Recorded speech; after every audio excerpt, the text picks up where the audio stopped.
Queridos irmãos, queridas irmãs, boa noite. Boa noite. Que Deus nos abençoe, como sempre nos abençoa nesses momentos tão importantes na nossa vida, que é esse encontro na casa espírita, esse encontro em família, porque aqui nós nos encontramos em família, que uma família é uma reunião de irmãos. E todos nós somos irmãos, porque somos filhos do mesmo Pai, que é Deus. Então é um prazer muito grande quando a gente aqui se encontra, revendo os nossos queridos irmãos e trazendo uma mensagem. A mensagem nunca é nossa, a mensagem é de Jesus. E o tema de hoje, escolhido pela 14ª URI, é o idoso e a família, que está no Livro dos Espíritos, na questão 681, 685, e no Evangelho segundo o Espiritismo, no capítulo 14, item 1 a 4. É muito bom os nossos irmãos depois chegarem em casa e fazer uma revisão, uma leitura, um estudo sobre aquilo que a gente vai procurar passar em resumo, porque é um tema bem extenso que merece fazer uma análise mais profunda de estudo. Nós, como espíritos reencarnantes dessas nossas longas viagens no tempo, encarnando e reencarnando, com o objetivo de nos aprimorar na questão da evolução.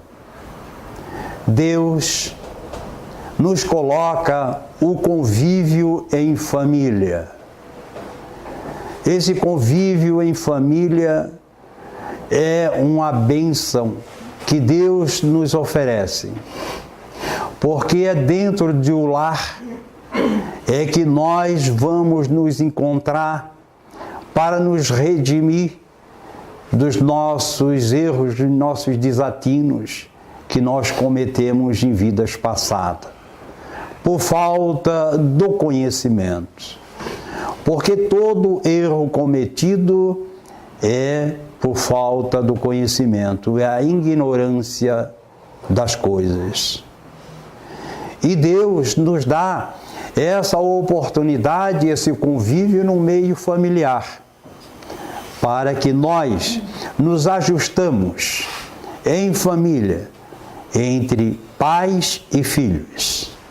Esse convívio harmônico no nosso processo evolutivo. Quando casamos, somos jovens, o nosso objetivo é constituir uma família. Vêm os primeiros filhos e tudo aquilo é muito maravilhoso, à espera de um ser no meio da família. Durante o período de gravidez, é tudo muito amável. Se espera aquela criança, aquele bebê, com muito amor. Envolve toda a família. Passa-se aquele período da gestação, nasce aquele ser. Mas aquele ser ali que vem no meio da família, não é aquele corpo, aquele corpinho ingênuo. É um espírito veterano que ali vem conviver conosco, para aprender conosco, para ser educado por nós. O tempo passa, ele cresce, tem aquele processo educativo do 0 ano, que é a parte mais importante. Depois entra no processo de crescimento até chegar na adolescência. No período adolescente, ele começa a se manifestar os seus desejos, que traz consigo aquilo que ele é na realidade. Quando adulto, ele já procura se enturmar com outros da mesma idade. Chega um determinado período que ele já começa a observar os pais de uma maneira diferenciada daquilo que ele é. O tempo passa, os pais vão envelhecendo naturalmente e eles começam a sentir aquele pai, aquela mãe de uma forma um pouco distorcida da forma que eles vê a vida. Querendo que os pais passem a se adequar de acordo com a forma de pensamento e do seu próprio comportamento. Os pais passam a ser uma criatura, na gíria, quadrada, desatualizados.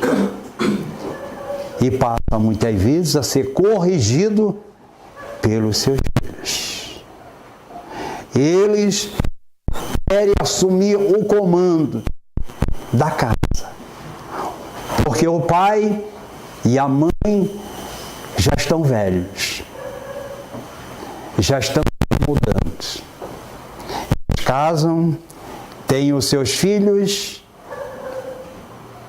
e vão viver um outro ciclo, no mesmo processo do qual nós vivemos.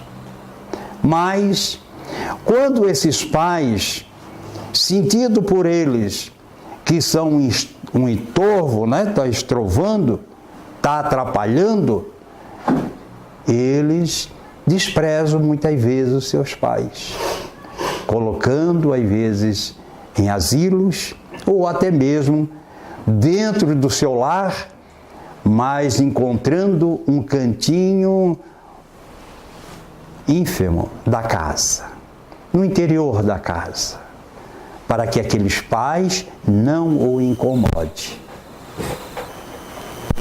porque precisam de cuidados.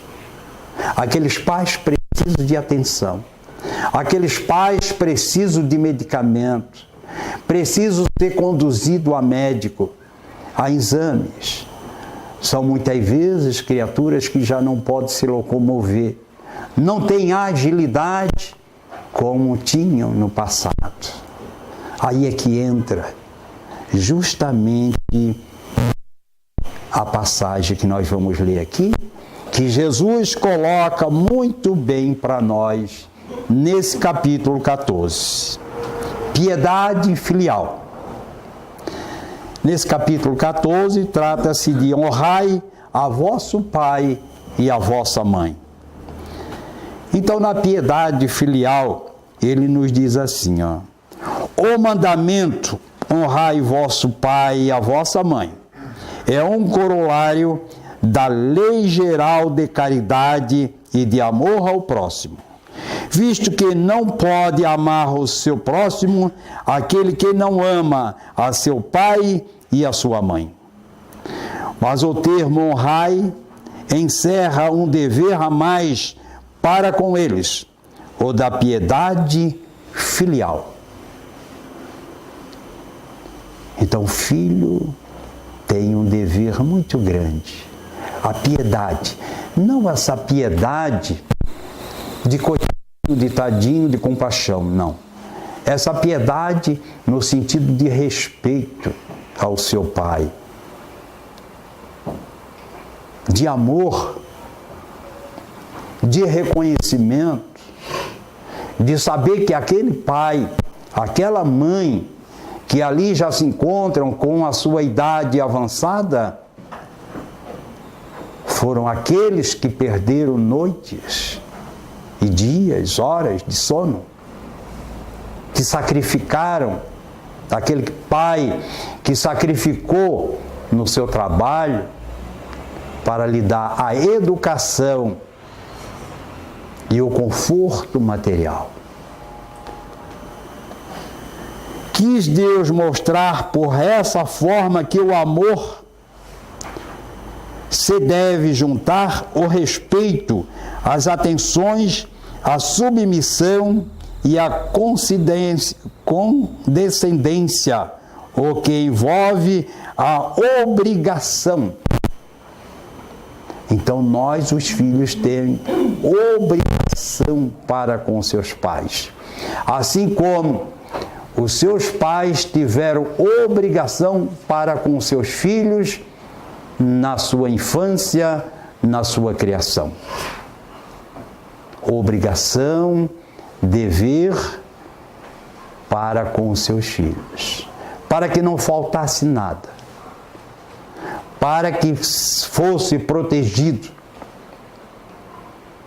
Então esse é o dever do pai em relação à mãe e assim como dos filhos em relação aos pais.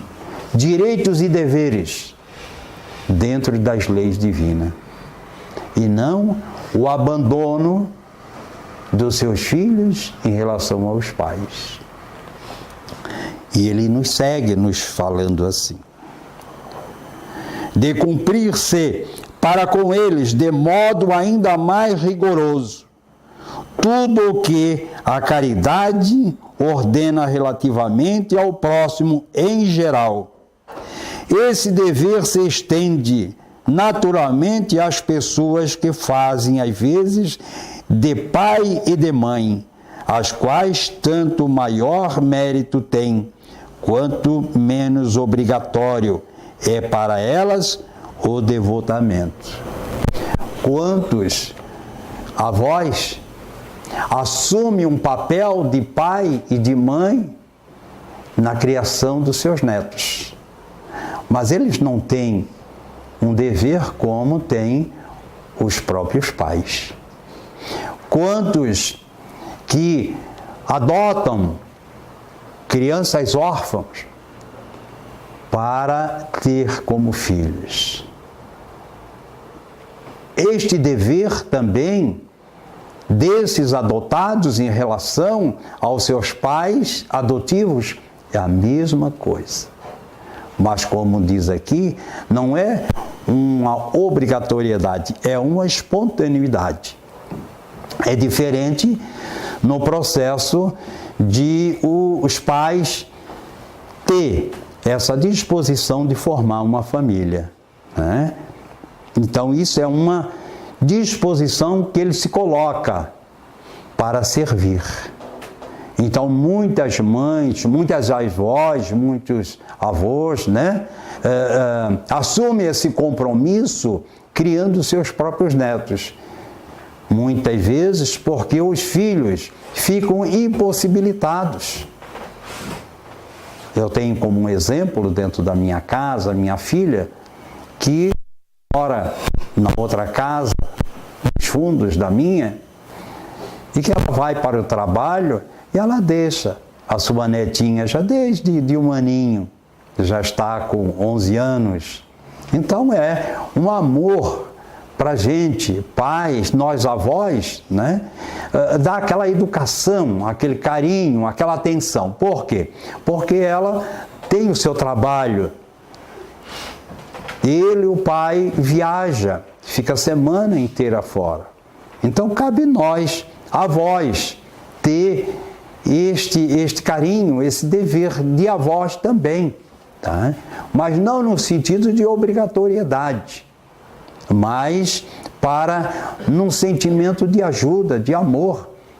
Qual é o avô, qual é a avó que não ama seus netinhos, né?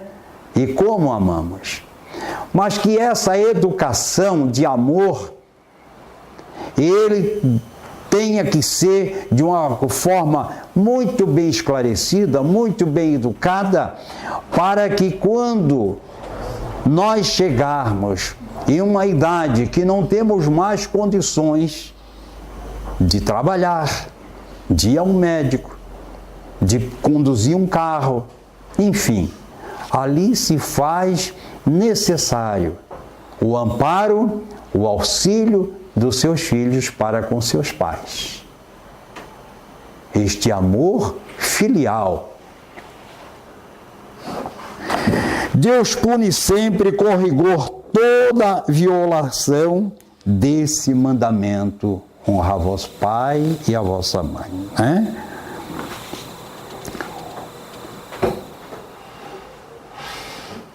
Honrar a seu pai e a sua mãe não consiste apenas em respeitá-los, é também assisti-los nas necessidades, é proporcionar-lhes repouso na velhice, é cercá-los de cuidados, como eles fizeram conosco na infância.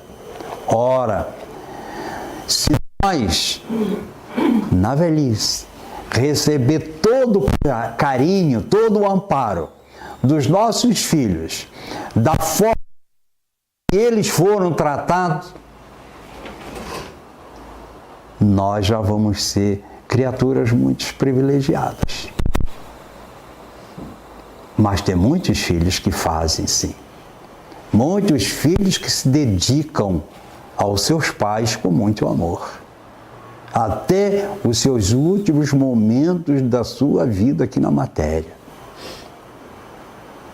Quando fico acamado, se faz necessário trocar as fraldas, os fraldões, Tive um exemplo da minha sogra que ficou muitos anos na casa de um filho, fazia um rodízio e era tratada como criança.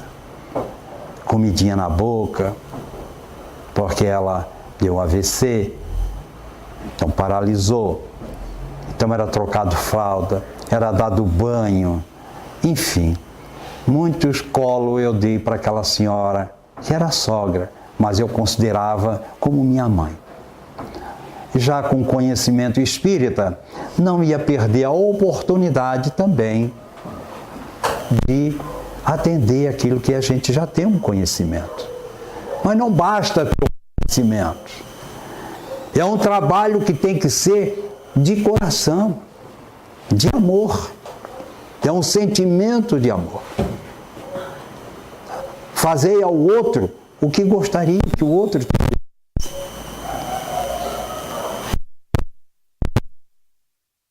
O que é que eu queria que o outro me fizesse. Tudo bom. Então eu tenho o dever de fazer ao outro. Então não basta, essa atenção,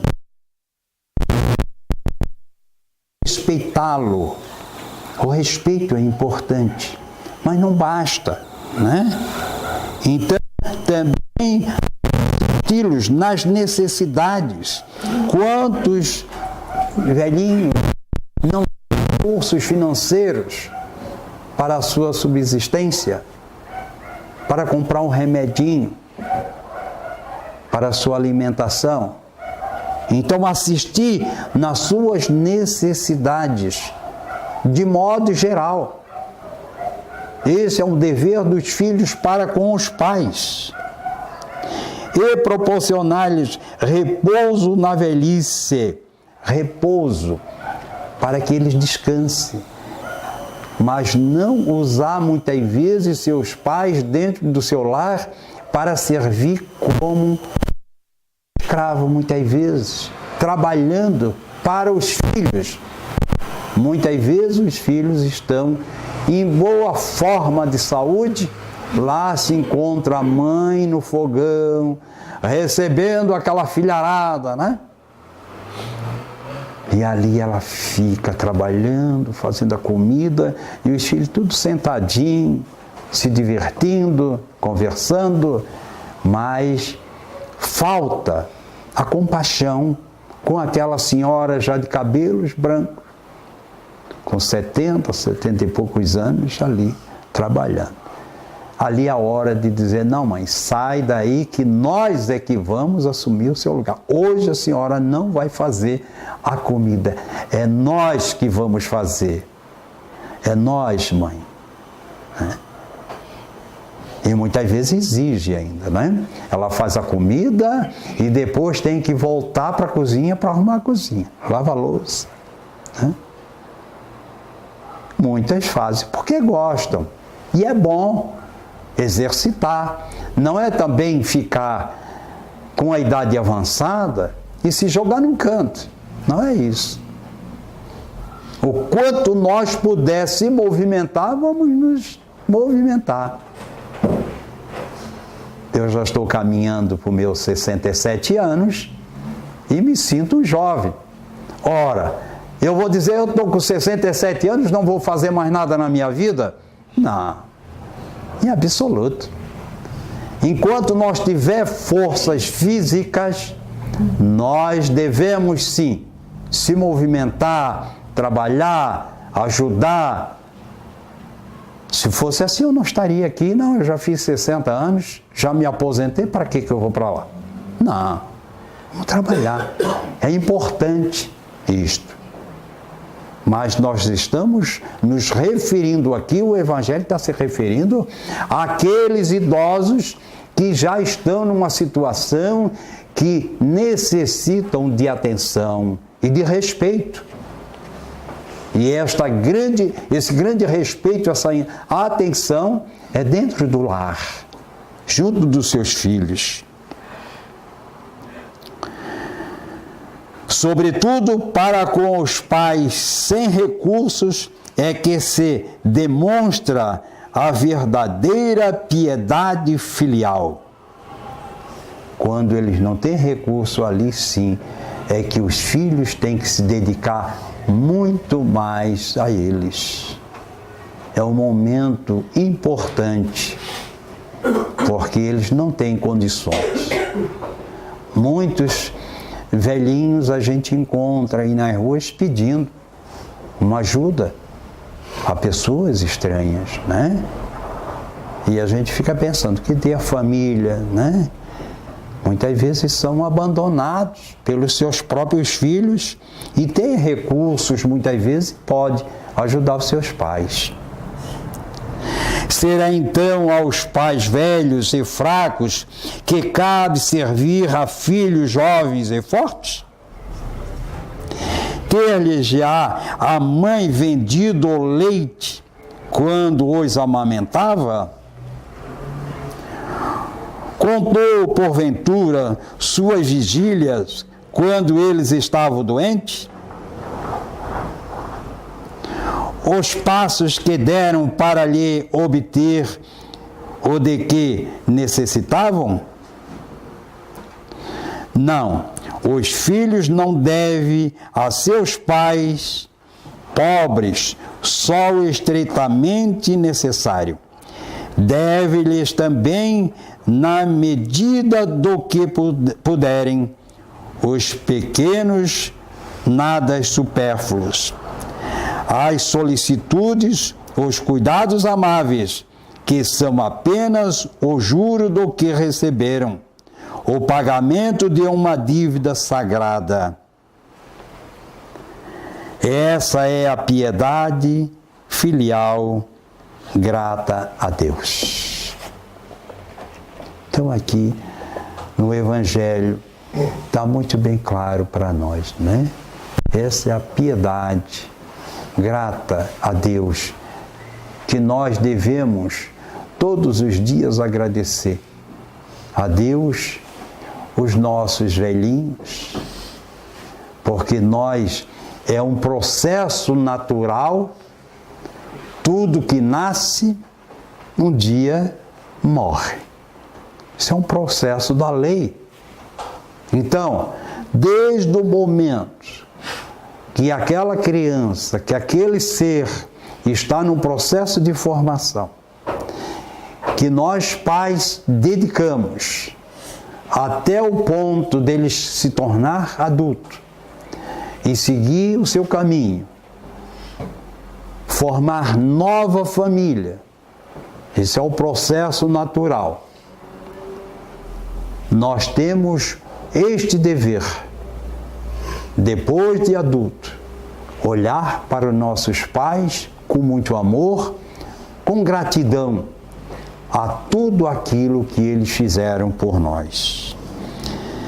Hoje, estatística aqui, que a gente fez uma pesquisa, temos 100 mil idosos vivendo em 3.548 asilos. 100 mil idosos. Daqui 10 anos, são 35 milhões de pessoas com mais de 60 anos. Veja como está a idade. Antes, com 50 anos, era uma pessoa velha já que estava esperando a morte, né? Tá um velho de 50 anos.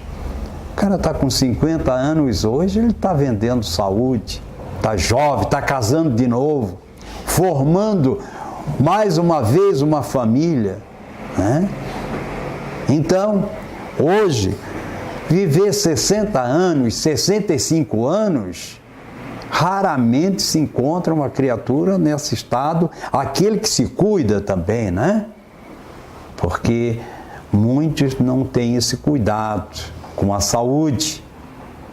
Então gasta a sua vitalidade antes do tempo. Então se encontra assim criaturas que tiveram uma vida não educada através do fumo, da droga, da bebida, noites mal dormidas. Não aquela noite mal dormida por causa do trabalho, não. Porque o trabalho é uma coisa estimulante, né? A lei do trabalho é importantíssima para nós. Educa, né? Exercita a mente, o corpo, do modo geral. O espírito está sempre ativo. Agora, triste é perder noites em vidas vulgares, vidas mundanas, em jogos, bebedeiras, né? Em tantas essas coisas da vida aí. Então, chega numa certa idade, ele já venceu, né? Aquela sua cota, ele gastou antecipadamente. E mais aqui adiante nos diz que no ano de 2050, para 100 crianças, para 173 idosos sem crianças, com mais de 65 anos. Essa faixa aqui de 100 crianças até 14 anos. Temos 170 idosos com mais de 65 anos. O grupo de pessoas com 65 anos é o que mais cresce no nosso país. Então, aí vamos chegar. Espero chegar com 100. E dando palestra ainda, será? Permita a Deus, que a gente sempre pede, né? Que Deus nos dê bastante saúde física. Porque disposição espiritual é que não nos falta. Mas o nosso irmão Divaldo Pereira Franco é o grande exemplo. Está firme com 90 anos, né? Correndo o mundo, fazendo seminário, com uma lucidez invejável, com uma inteligência invejável. O que é isso? Outro dia perguntaram para ele o que fazia ele tanta juventude. Por que ele nunca envelhece? Um amigo perguntou a ele. E ele disse: olha, meu irmão, é espiritismo. A doutrina espírita nos ensina para que nós possamos nos manter sempre ativos. Porque quanto mais nós doamos, mais recebemos. É uma fonte inesgotável. Não nos cansamos, nunca. Porque é uma coisa, uma dádiva. Quando nós estamos no trabalho de paz, numa reunião mediúnica, seja qualquer atividade dentro da casa, nós podemos chegar cansado do trabalho, das nossas atividades. Mas quando nós nos colocamos a serviço do amor, nós encontramos vitalidade, porque somos abastecidos, reabastecidos, e saímos com certeza, com muita disposição. Mas isso requer disciplina, e não nos entregar dentro de casa, reclamando 24 horas por dia. Porque ser idoso não é para também se jogar num canto e dizer, meus filhos, eu agora preciso de atenção, como uma criança que tem as suas manias. Porque tem muitos idosos também cheios de mania, assim como criança. Então não é também esse propósito, não é isso. O que está se referindo aqui é o respeito aos idosos, aqueles que estão impossibilitados. Porque ser idoso não é um fardo pesado. Quantos conhecimentos, quanta sabedoria que vem de um idoso. O jovem senta perto do seu avô, ou o filho senta perto do seu pai, com 80, 90 anos. Quanta sabedoria, quanta lucidez que ainda se encontra ali. Mas às vezes eles se incomodam porque o avô ou o pai fica repetindo a mesma história, a mesma lamentação, repete. Então ele fica parado no passado e ele não consegue mais se adequar ao presente. A minha esposa cuida de uma senhora de 94 anos, aliás, 97 anos.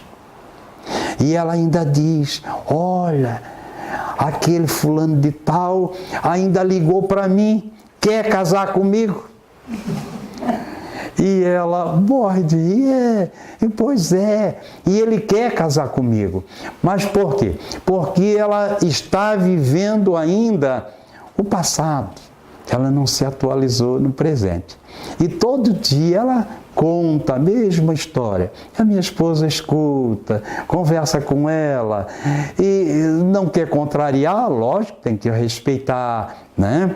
Então, mas dá alguns esclarecimentos, procura ela se atualizar um pouco, lê alguma coisa edificante para ela, presta todo carinho, toda atenção. Como madrinha ainda, então dá banho, dá comidinha para ela, penteia o cabelo e faz todo o dengo e ela fica muito feliz. Isso é respeito ao idoso. A sua filha a mesma coisa, trata com todo carinho, com todo amor, né?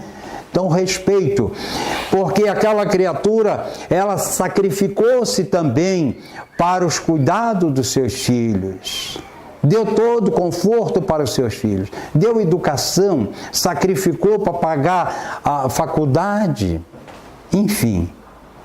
Chega no final da sua existência, merece o mesmo carinho, ser tratado da mesma forma como ela tratou os seus filhos. Como nós tratamos eles? Como criança. Fica aqui, meus queridos irmãos, essa singela homenagem, né, aos nossos irmãos idosos, que já fizemos parte. Dizem que é a melhor idade, né? Outros dizem que não. Melhor idade é aquela quando é criança. Mas toda idade é boa, é maravilhosa, desde que saiba aproveitar com muito amor. Toda. Essa é a melhor fase que estamos vivendo. Muita paz e que Deus abençoe a todos. Muito obrigado.